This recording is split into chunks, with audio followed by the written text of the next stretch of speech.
Carmel Inez, and you're probably wondering, well, who is she? What is her titles? Listen, everyone has titles. If you name the artists, Alicia Keys, Steve Harvey, anyone, they've all had titles.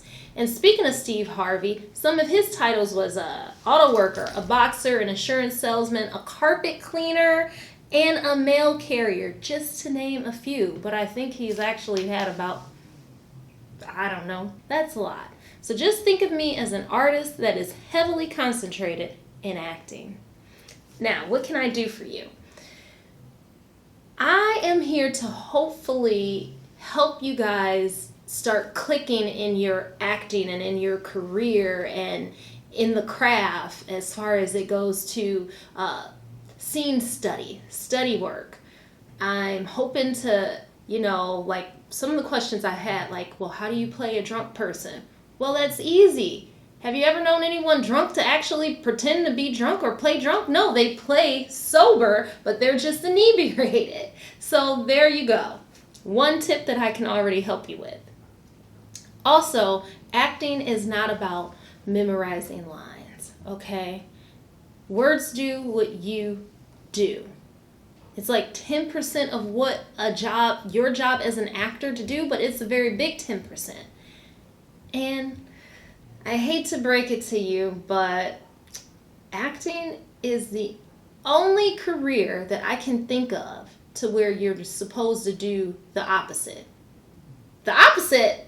Yeah, you're supposed to not act. Have you ever heard of a singer that's supposed to not sing? Well, you're an actor, and guess what they don't want to see you? Acting, pretending. They want to see you living your real life out there on stage that is also not your real life. So, I'm hopefully going to be able to help you guys understand a character. Like, for instance, if you've never had your house repo, right?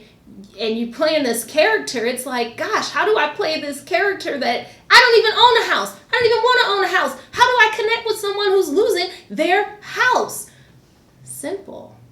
Have you ever stubbed your toe and then had a big interview? So you're walking in there on that hurt foot, but just trying not to hurt. So you have to find real life things that can help you connect with the character. So imagine that, stubbing your toe, walking in an interview. Ladies, if you got on heels, now you stub your toe, you already in the heels that already hurt your foot, and you actually got to go in there and be like, oh, yeah, okay. Now, are you guys getting it a little bit? That's okay. This is only going to be a quick video. So, next order of business. Get the Actor's Life by Jenna Fisher, okay? This book helped me connect all of my dots into why am I not getting it? Why? I am a paid actor. Like I say, my acting pays. It just don't pay any bills. Where am I going wrong? Get the actual book. Yes, you can listen to it on audio, but you need a book. Why? Because it is a survival guide. You're going to need to come back to make references. You're going to make tally marks and highlight. You're going to need to come back to this more time than once. And it also has examples. Examples of what? Oh my God. Headshots. Headshot examples. Examples of what to wear when you go to audition. It has everything. I absolutely love this book. And it took her over 10 years to be able to quit her side jobs and actually make acting pay some of her bills, what little bills she had. Yes, guess you didn't know you were studying to be a doctor. Well, like I say, you can stick around. This book is also definitely a big buzzkill.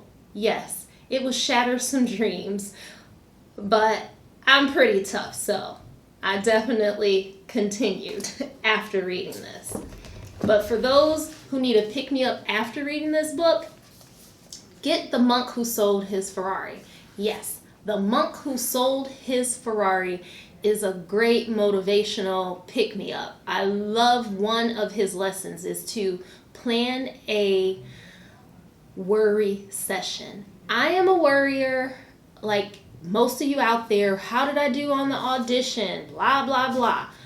You have to write it down, and when you go to that day and that hour, that is the time that you can worry about all your other things. How did I forget this audition? Why didn't I know about it? Definitely. The monk who sold his Ferrari for some motivation, and then this book to tell you about your journey or what you have decided to embark on. And most importantly, who's ever in your support system, they need to also read this book, because they'll be like, yeah, she's that actor. She's been doing that for 20 years. Yeah, I seen some shows she's been in. Yep, they played her little commercial. Yeah, I don't know what she's doing that because she's still working at Ford's. Yeah. Have them read it so they can understand it. And if they really love and care for you, they will sit and listen to the audio. They don't have to read the book. But this is just so you and your partner especially can be on the same page. Because a lot of times, this can kind of interfere with your love life, you know? And I'm going to end with a little quote. And the quote is by my late dear friend, Bob Williams. Luck counts. Just don't count on it.